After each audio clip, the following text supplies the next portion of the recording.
Kalau membandingkan perilaku Pak Gatot dari faktor usia dan mata rantai pengalaman dengan seorang mayor AHY, maka publik sudah bisa menyimpulkan dia belum matang, dia masih labil, dia perlu diberikan dorongan tanggung jawab pada struktur yang lebih jelas dulu.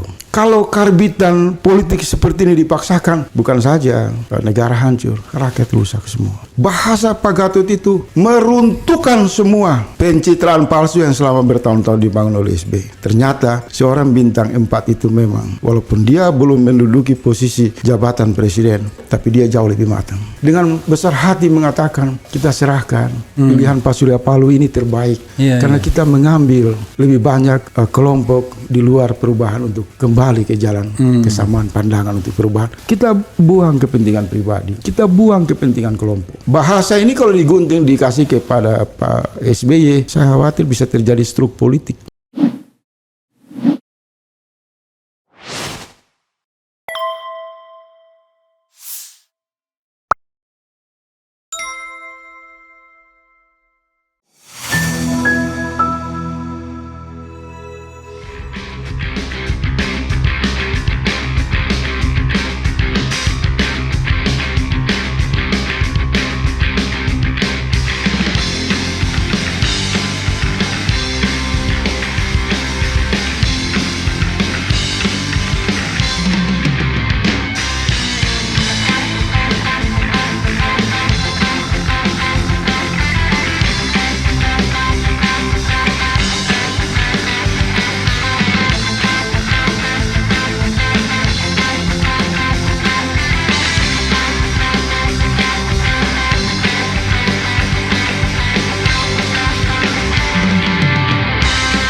Saya mau diizinkan boleh nggak merangkum apa yang abang pikirkan soal AHY dalam konteks kapasitas dan pengalaman. Iya.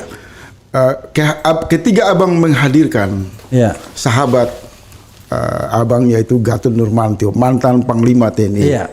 Sebenarnya abang sudah menggiring satu pendekatan pencerahan politik kepada seluruh orang, jutaan orang. Lihat ini, seorang mantan Panglima TNI, sangat legowo, sangat tulus, berbicaranya tidak meledak-meledak. Mau datang ke sini. Rakyat teriak di media sosial, Anies Gatot, orangnya tetap tenang, tidak berambisi. Saya juga bersimpati. Artinya apa? Proses tidak mengkhianati hasil. Dia bintang 4. Mantan Panglima TNI yang pernah memangku tanggung jawab yang sangat berat. Hari-hari ini rakyat dengan kecerdasan menyimpulkan kalau bukan SBY presiden dan mendirikan Partai Demokrat, AHY tidak jadi ketua umum partai. Karena belum ada punya pengalaman politik. Tidak punya. Satu. Kalau membandingkan perilaku Pak Gatot dari faktor usia dan mata rantai pengalaman dengan seorang mayor AHY, maka publik sudah bisa menyimpulkan dia belum matang. Dia masih labil.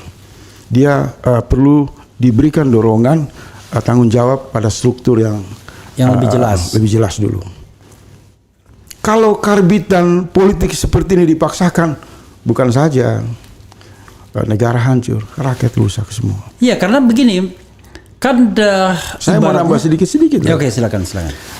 Oleh sebab itu, tadi saya mengatakan dalam satu diskusi terbatas bahwa praktek politik yang dimainkan oleh AHY dan SBY Ini memposisikan partai politik tidak beda dengan komando di barak militer, dengan selera kepemimpinan bukan jenderal 4 bintang, tapi seorang mayor. Apa buktinya? Kalau dia seorang kesatria, dia yang keluar konferensi pers, saya kecewa.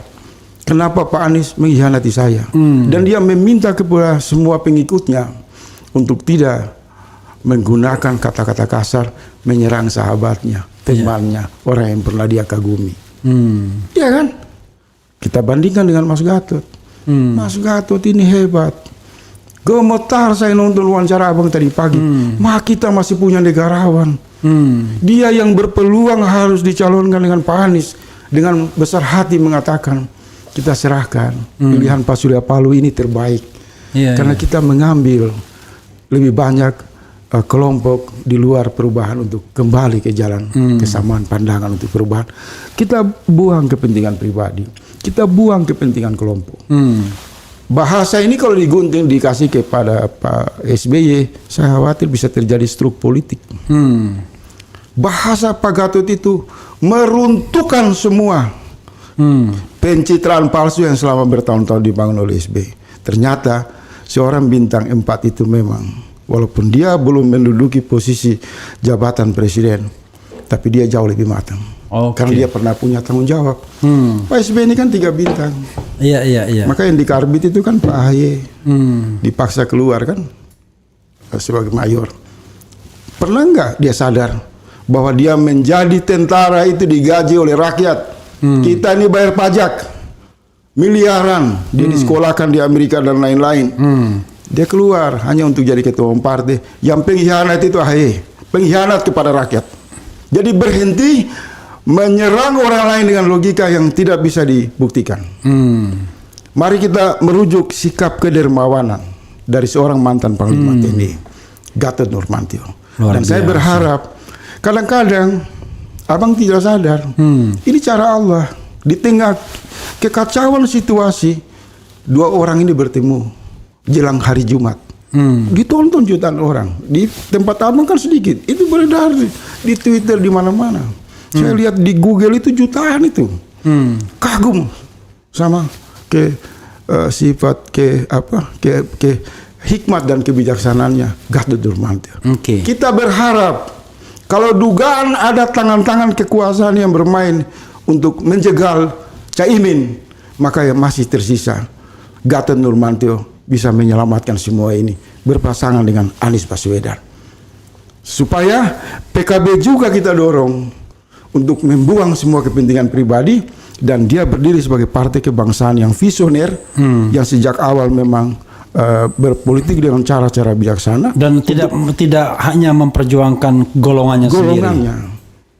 Maka saya melihat secara bisa saja ketiga permainan tangan-tangan jahat yang menjegal satu demi satu peluang calon wakil presiden ini, maka di ujung-ujung bisa saja Anies Gatot Nurmantio.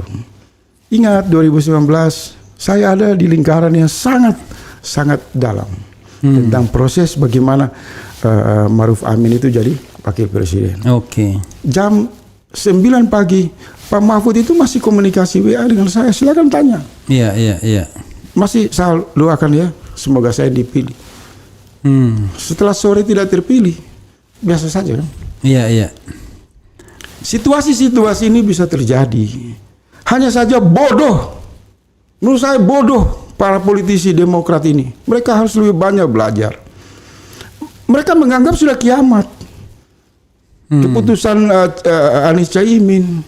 Mereka tidak menghitung bahwa dinamika politik itu masih terus terjadi. Masih ada 1,5 bulan kalau nggak salah kan?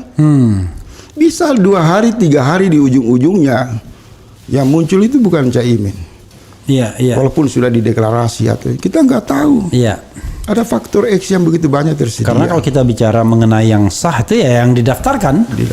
Bukan yang dideklarasikan. Saya itu dari semua podcast yang diundang, saya terima kasih Bang Refli Harun. Kenapa saya mau datang ke sini?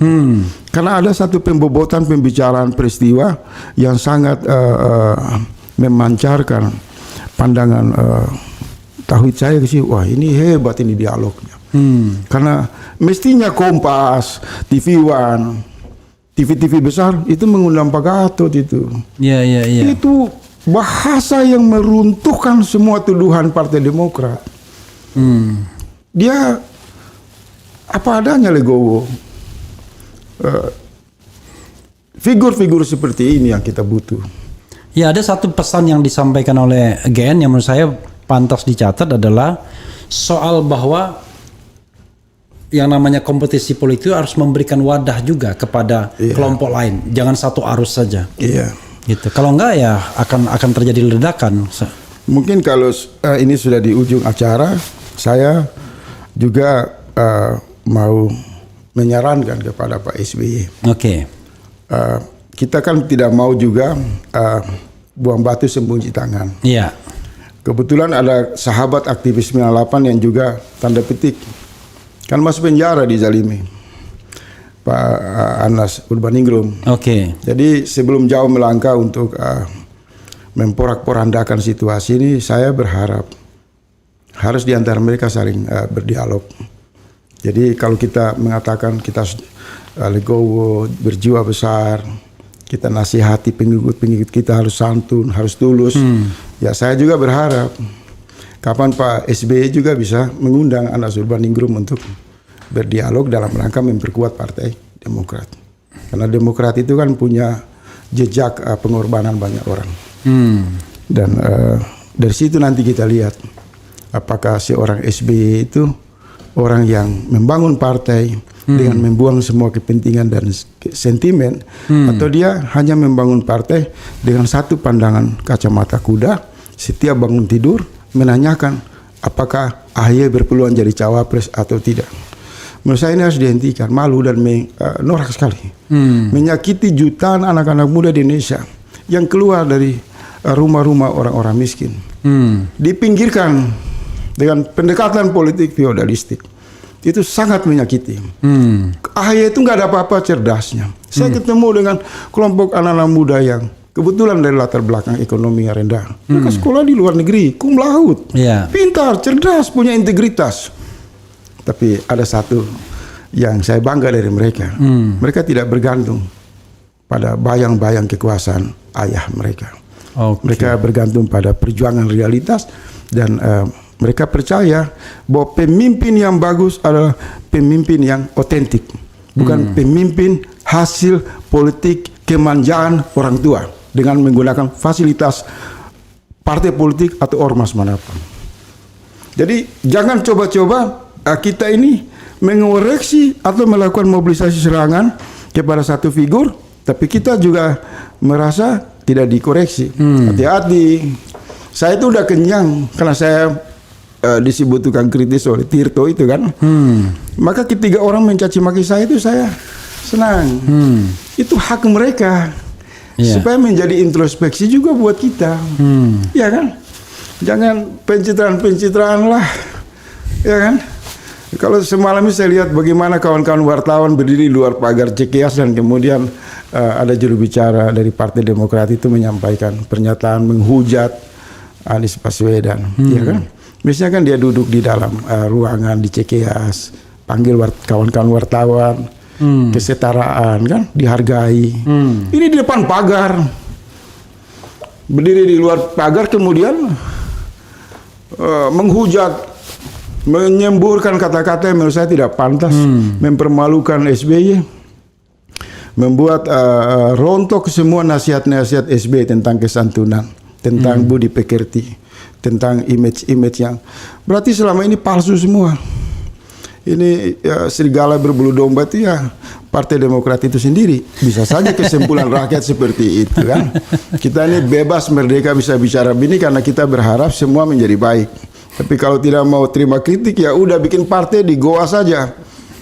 Kira-kira seperti itu, Bang. Oke, di Goa itu bukan di Sulawesi Selatan, tapi di Goa. Di cave.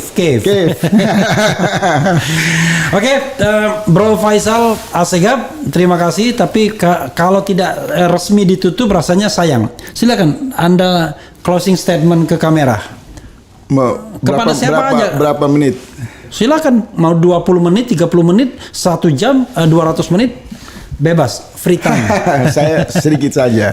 Saya kira apa yang kita perbincangkan ini hanya mengcapture dan menyalurkan suasana kebatinan dari masyarakat yang juga terlibat dalam sikap kritis mereka dari hari ke hari menyangkut dengan dinamika pemilihan calon presiden dan wakil presiden. Tetapi saya mau mengajak semua pihak begini, karena saya ini sering ditanya kenapa FA punya pandangan yang berbeda dengan umum. Kenapa FA sering membawa sudut pandang keagamaan dalam melihat politik? Karena saya mau mengatakan begini, mereka yang mencintai baginda Rasul Sallallahu Alaihi Wasallam dengan memposisikan diri untuk terus setia mendapatkan pelajaran dari baginda Rasul, maka mereka tidak akan pernah kecewa dengan pergantian dari satu pemimpin ke pemimpin yang lain. Karena sejatinya pemimpin yang mereka pahami adalah baginda Rasul Muhammad Sallallahu Alaihi Wasallam. Oleh sebab itu, terkait dengan calon presiden di tahun 2024, kebetulan umat Islam adalah mayoritas pemilik kedaulatan suara terbesar di Republik ini. Maka saya mengajak untuk semua membersihkan diri, membersihkan pikiran. Kita semua ini hilaf, banyak dosa, maka sudah saatnya kita gunakan.